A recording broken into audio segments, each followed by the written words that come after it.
ಕೈ ಬಿಡೇನು, ಕೈ ಬಿಡೇನು, ಆ ಮಾತು ಹೇಳಿದ ತಾ ಹೇಳಿದ ನಲ್ಲವೇ. ನಾ ಕೈ ಬಿಡೇನು, ನಾ ಕೈ ಬಿಡೇನು, ಆ ಮಾತು ಹೇಳಿದ ತಾ ಹೇಳಿದ ನಲ್ಲವೇ. ಯೇಸು ಕೈ ಬಿಡನು ದೈನಂದಿನ ಸತ್ಯವೇದ ಅಧ್ಯಯನಕ್ಕೆ ನಿಮ್ಮೆಲ್ಲರನ್ನು ಆಹ್ವಾನಿಸುತ್ತೇನೆ. ಈ ದಿನ ಆದಿಕಾಂಡ 28:16 22 ವಚನವನ್ನ ನಾವು ಧ್ಯಾನ ಮಾಡಲಿಕ್ಕಿದ್ದೇವೆ. ನಿಜವಾಗಿ ಯೆಹೋವನು ಈ ಸ್ಥಳದಲ್ಲಿ ಇದ್ದಾನೆ. ಈ ವಿಷಯದ ಕುರಿತು ನಾವು ಈ ದಿನ ಕಲಿಯೋದಕ್ಕೆ ಓದಿಕೊಳ್ಳೋಣವಾ? ಯಾಕೋಬನು ನಿದ್ದೆಯಿಂದ ಎಚ್ಚೆತ್ತು, ನಿಜವಾಗಿ ಯೆಹೋವನು ಈ ಸ್ಥಳದಲ್ಲಿ ಇದ್ದಾನೆ, ಅದು ನನಗೆ ತಿಳಿಯದೆ ಹೋಯಿತು ಅಂದುಕೊಂಡು ಭಯಪಟ್ಟವನಾಗಿ, ಈ ಸ್ಥಳವು ಎಷ್ಟೋ ಭಯಂಕರವಾದದ್ದು, ಇದು ದೇವರ ಮನೆಯ ಹೊರತು ಬೇರೆ ಅಲ್ಲ, ಇದು ಪರಲೋಕದ ಬಾಗಿಲು ಎಂದು ಹೇಳಿದನು. ಒತ್ತಾರೆ ಅವನು ಎದ್ದಾಗ ತಾನು ತಲೆಗಿಂಬಿಗೆ ಇಟ್ಟುಕೊಂಡಿದ್ದ ಕಲ್ಲನ್ನು ಕಂಬವಾಗಿ ನಿಲ್ಲಿಸಿ ಅದರ ತುದಿಯಲ್ಲಿ ಎಣ್ಣೆ ಒಯ್ದನು. ಆ ಸ್ಥಳಕ್ಕೆ ಬೇತೇಲ್ ಎಂದು ಹೆಸರಿಟ್ಟನು. ಅಲ್ಲಿರುವ ಊರಿಗೆ ಮೊದಲು ಲೂಜ್ ಎಂದು ಹೆಸರಿಟ್ಟು, ಯಾಕೋಬನು ಅಲ್ಲಿ, ದೇವರು ನನ್ನ ಸಂಗಡ ಇದ್ದು ನಾನು ಹೋಗುವ ಈ ಮಾರ್ಗದಲ್ಲಿ ನನ್ನನ್ನು ಕಾಪಾಡಿ ತಿನ್ನುವುದಕ್ಕೆ ಆಹಾರವನ್ನು, ಉಡುವುದಕ್ಕೆ ವಸ್ತ್ರವನ್ನು ಕೊಟ್ಟು ತಿರುಗಿ ನನ್ನನ್ನು ತಂದೆಯ ಮನೆಗೆ ಸುರಕ್ಷಿತವಾಗಿ ಬರಮಾಡಿದರೆ ಯೆಹೋವನೇ ನನ್ನ ದೇವರಾಗಿರುವನು ಮತ್ತು ನಾನು ಕಂಬವಾಗಿ ನಿಲ್ಲಿಸಿರುವ ಈ ಕಲ್ಲು ದೇವರ ಮನೆಯಾಗುವುದು. ಇದಲ್ಲದೆ ನಿನ್ನಿಂದ ನನಗೆ ಬರುವ ಎಲ್ಲ ಆಸ್ತಿಯಲ್ಲಿ 10ರಲ್ಲಿ 1 ಪಾಲನ್ನು ನಿನಗೆ ಸಮರ್ಪಿಸುವೆನು ಎಂಬುದಾಗಿ ಮಾತು ಕೊಡುತ್ತೇನೆ ಎಂದು ಹರಿಕೆ ಮಾಡಿಕೊಂಡನು. ಈಗ ಇಲ್ಲಿ ಯಾಕೋಬ ಒಬ್ಬಂಟಿಗನಾಗಿ ಬೇತೆಲ್, ಅಂದ್ರೆ ಅದಕ್ಕೆ ಮೊದಲು ಲೂಜ್ ಎಂದು ಹೆಸರಿರುತ್ತೆ, ಆಮೇಲೆ ಇದಕ್ಕೆ ಬೇತೆಲ್ ಎಂದು ಹೆಸರಾಗುತ್ತೆ. ಯಾಕಂದ್ರೆ ಇಲ್ಲಿ ದೇವರು ಈ ಯಾಕೋಬನಿಗೆ ದರ್ಶನ ಕೊಡ್ತಾರೆ. ಆಗ ಯಾಕೋಬನ್ ಹೇಳ್ತಾನೆ, ಇಲ್ಲಿ ದೇವರು ಇದ್ದಾರೆ, ಆದ್ರೆ ನನಗೆ ಇದು ತಿಳಿಯದೆ ಹೋಯ್ತು ಅಂತ ಹೇಳ್ತಾನೆ. ಪ್ರಿಯ ದೇವರ ಮಕ್ಕಳೇ, ಇವತ್ತು ನಮ್ಮ ಜೀವಮಾನದಲ್ಲಿ ನಡೀತಾ ಇರುವಂತಹ ಎಲ್ಲ ಕಾರ್ಯಗಳಲ್ಲಿ ದೇವರಿದ್ದಾರೆ ಎಂಬುದಾಗಿ ನಾವು ತಿಳ್ಕೊಳ್ಬೇಕು. ಅದು ಒಳ್ಳೇದಾಗಿರ್ಬೋದು, ಅನಾನುಕೂಲವಾಗಿರ್ಬೋದು, ಯಾರೇ ಇರ್ಬೋದು, ಇದರ ಹಿಂದುಗಡೆ ದೇವರು ಏನೋ ಒಂದು ಒಳ್ಳೆಯದು ನನಗೆ ಮಾಡ್ತಾ ಇದ್ದಾರೆ ಎಂಬುದಾಗಿ ನೀನು ತಿಳ್ಕೊಳ್ಬೇಕು. ಇದು ಯಾಕೋಬನಿಗೆ ತಿಳಿದಿರಲಿಲ್ಲ. ಇದು ದೇವರ ಮನೆಯೇ, ಆದ್ರೆ ನನಗೆ ಇದು ತಿಳಿಯದೆ ಹೋಯಿತು ಅಂತ ಅನ್ಕೊಳ್ತಾನೆ. ನೋಡಿ, ಇಲ್ಲಿ ಕಲ್ಲನ್ನ ತಲೆಗಿಂಬಾಗಿ ಮಾಡಿ ಮಲಗಿದ್ರು ಸಹ ಇದು ದೇವರ ಮನೆ ಅಂತಾನೆ. ನಿಮ್ಮ ಜೀವಿತ ಒಂದು ವೇಳೆ ಪ್ರಿಯರೇ ಇವತ್ತು ಒರಟಾಗಿರ್ಬೋದು, ರಫ್ ಆಗಿರ್ಬೋದು, ಕಲ್ಲಿನ ಉಪಾದಿಲಿರ್ಬೋದು, ಆದ್ರೂ ಸಹ ನೀನ್ ದೇವರ ಮಗಳಾಗಿದ್ರೆ, ದೇವರ ಮಗನಾಗಿದ್ರೆ, God is working behind the scenes. ದೇವರು ನಿಮ್ಮ ಹಿನ್ನೆಲೆಯಲ್ಲಿ ಕ್ರಿಯೆ ಮಾಡ್ತಾ ಇದ್ದಾರೆ. ಒಂದು ವೇಳೆ ನಿಮ್ಮ ಜೀವಮಾನದಲ್ಲಿ ನಡಿಬೇಕಾದದ್ದು ನಡಿಲಿಲ್ಲ, ನಡಿಬಾರದು ನಡೆದು ಹೋಗಿದೆ, ಆದ್ರೂ ಸಹ ಏನಪ್ಪ ನನ್ನ ಜೀವಿತ ಈ ತರ ಬೇಸರ ಆಗಿದೆ ಎಂಬುದಾಗಿ ಯಾಕೋಬನ ಹಾಗೆ ಕಲ್ಲನ್ನ ತಲೆಗಿಂಬಾಗಿ ಮಾಡಿಕೊಂಡು ನೀನ್ ಮಲಗಿದೀಯಾ. ನಿನ್ ಸೇವೆ ಇರ್ಬೋದು, ನಿನ್ ಕುಟುಂಬ ಇರ್ಬೋದು, ನಿನ್ ಜೀವಿತನೇ ಇರ್ಬೋದು, ನಿನ್ ಜೀವಿತ ಆ ರೀತಿ ಬೇಸರವಾಗಿದೆಯಾ, ಇವತ್ತು ನೀನು ಅರಿಕೆ ಮಾಡು. ದೇವರು ಇದ್ದಾರೆ ಎಂಬುದಾಗಿ ನೀನು ಅರಿಕೆ ಮಾಡು. ಖಂಡಿತವಾಗಿ ದೇವರು ನೀನು ಪ್ರತಿಫಲ ಕೊಡ್ತಾರೆ. ಮತ್ತೆ ಅಲ್ಲಿ ಅವನು ದೇವರ ಹತ್ರ ಒಂದು ವಾಗ್ದಾನ ಮಾಡ್ತಾನೆ, ಹರಕೆ ಮಾಡ್ತಾನೆ. ತಾನು ತಲೆಗಿಂಬಾಗಿ ಇಟ್ಕೊಂಡಿದ್ದ ಕಲ್ಲನ್ನೇ ಕಂಬವಾಗಿ ನಿಲ್ಲಿಸ್ಬಿಟ್ಟು, ನಾನು ತಿರುಗಿ ಈ ಸ್ಥಳಕ್ಕೆ ದೇವರು ನಾನು ಬರ ಮಾಡಿದ್ರೆ ನನಗೆ ಬರುವಂತ ಎಲ್ಲ ಆದಾಯದಲ್ಲಿ 10ರಲ್ಲಿ 1 ಪಾಲು ದೇವರಿಗೆ ಕೊಡ್ತೀನಿ ಎಂಬುದಾಗಿ ಹೇಳ್ತಾನೆ. ದಶಮ ಭಾಗ ಅನ್ನೋದು ಹಳೆ ಒಡಂಬಡಿಕೆಯಲ್ಲಿ 2ನೇ ಬಾರಿ ಈ ವಾಕ್ಯದಲ್ಲಿ ಬರೆಯಲ್ಪಟ್ಟರು. ಮೊದಲನೇದಾಗಿ ಅಬ್ರಹಾಮನ ಮುಖಾಂತರವಾಗಿ ನಡೆದದ್ದು, ಮೆಲ್ಕಿಸೇದಕನು ಅಬ್ರಹಾಮನು, ಇದು 2ನೇ ಬಾರಿ. ಅಂದ್ರೆ ಇಲ್ಲಿ ಯಾಕೋಬನು ದೇವರು ಅವನಿಗೆ ಪರಲೋಕದ ದರ್ಶನ ಕೊಟ್ಟರು ಸಹ, ಬೇತೆಲ್ ಎಂಬುದಾಗಿ ಇದು ದೇವರ ಮನೆ ಎಂಬುದಾಗಿ ಕರೆಯಲ್ಪಟ್ಟರು ಸಹ, ಅವನು ಬರೀ ದೈಹಿಕವಾದದನ್ನೇ ಎದುರು ನೋಡ್ತಾನೆ. ನಮ್ಮ ಮುಂದೆ ಅವನ ಜೀವಿತದಲ್ಲಿ ನಾವು ನೋಡ್ತೀವಿ, ದೈಹಿಕವಾದದ್ದು ಅವನಿಗೆ ಸ್ಯಾಟಿಸ್ಫ್ಯಾಕ್ಷನ್ ಕೊಡ್ಲಿಲ್ಲ. ಕಡೆಗೆ ನನಗೆ ಅದೆಲ್ಲ ಬೇಕಾಗಿರೋದು, ನನಗೆ ಬೇಕಾಗಿರೋದು ಆತ್ಮಿಕವಾದದ್ದು ಎಂಬುದಾಗಿ ಅವನು ಹೇಳ್ತಾನೆ. ಪ್ರಿಯರೇ, ಬರೀ ನಿನಗೆ ಊಟ, ಬಟ್ಟೆ, ಮನೆಗೆ ಮಾತ್ರನೇ ನಾವು ದೇವರನ್ನ ನಂಬೋದಲ್ಲ. ಆದ್ರೆ ಇವತ್ತು ನಾವು ದೇವರನ್ನ ನಂಬಿರೋದು ಆತ್ಮ ಸಮಾಧಾನಕ್ಕೆ, ಪರಲೋಕ ರಾಜ್ಯದಲ್ಲಿ ಕರ್ತನೊಂದಿಗೆ ಸದಾ ಕಾಲ ಇರೋದಕ್ಕೆ.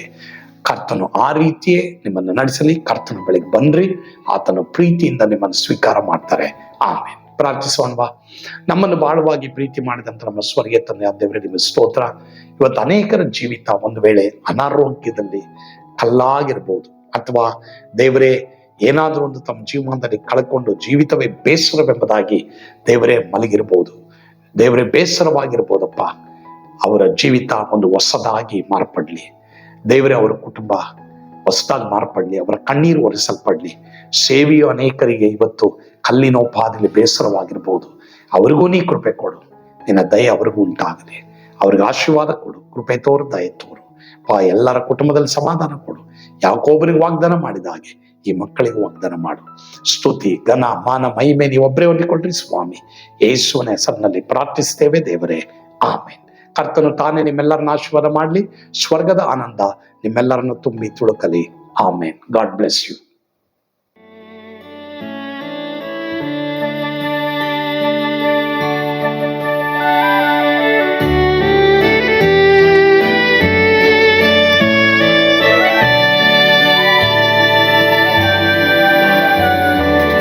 ಓ ಎಂತ ಅದ್ಭುತವಾದ ದಿನ, ನಾನೆಂದಿಗೂ ಮರೆಯೇನು. ಪಾಪಂಧಕಾರದೊಳ್ ಅಲೆದೇನ, ರಕ್ಷಕನ ಕಂಡೇನು. ಕೋಮಲ ಕರುಣೆಯುಳ್ಳ ಯೇಸು ಎನ್ ಕೊರತೆ ನೀಗಿದ. ಕತ್ತಲೆ ಹೋಯಿತು, ಜ್ಯೋತಿಯು ಮೂಡಿತು, ನಾನೀಗ ಧನ್ಯನಾದೆ. ಸ್ವರ್ಗದ ನಂದ ಎನ್ನಾತ್ಮ ತುಂಬಿತು. ಶಿಲುಬೆನಾಗ ಎನ್ ಸ್ವಸ್ಥ ಕೈದನು. ಎನ್ ಪಾಪ ತೋಳೆದ, ಈರುಳ ದಿನಕ್ಕೆ ತಿರುಗಿದ.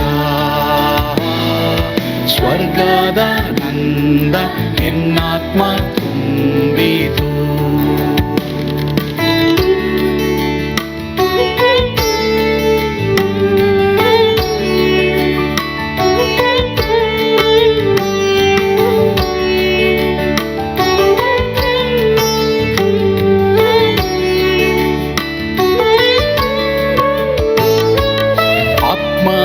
ನೂತನ ಜನ್ಮದಿಂದ ದೇವಪುತ್ರನಾದೇನು.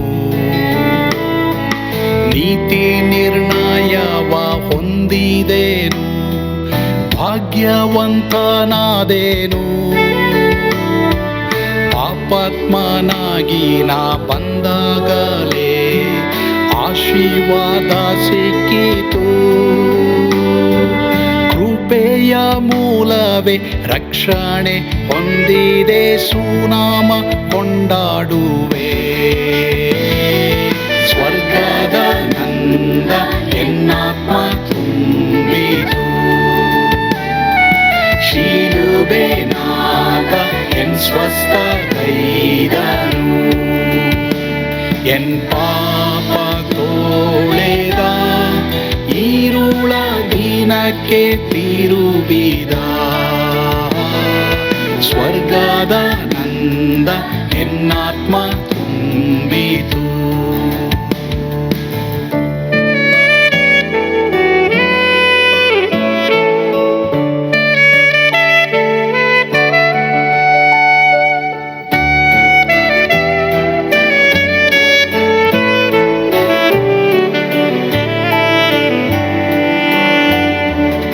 ಅನಂತ ನಿರೀಕ್ಷೆ ಏನಾಗಿದೆ, ಕಾಲವು ತೀರಲಾಗಿ. ಸ್ವರ್ಗದ ಭವ್ಯ ಬಿಡಾರದಲ್ಲಿ ನಿತ್ಯವಾಗಿ ಇರುವೆ. ಶಿಲುಬೆ ನನಗೆ ಆಶ್ರಯವೇ, ನಂಬಿಕೆಗಾಧಾರವೇ. ನಿತ್ಯ ಐಶ್ವರ್ಯವ ದಿವ್ಯಾಶೀರ್ವಾದವ ಕರ್ತ ಇವನೇ ನಗೆ. ಸ್ವರ್ಗದ ನಂದ ಎನ್ನಾತ್ಮ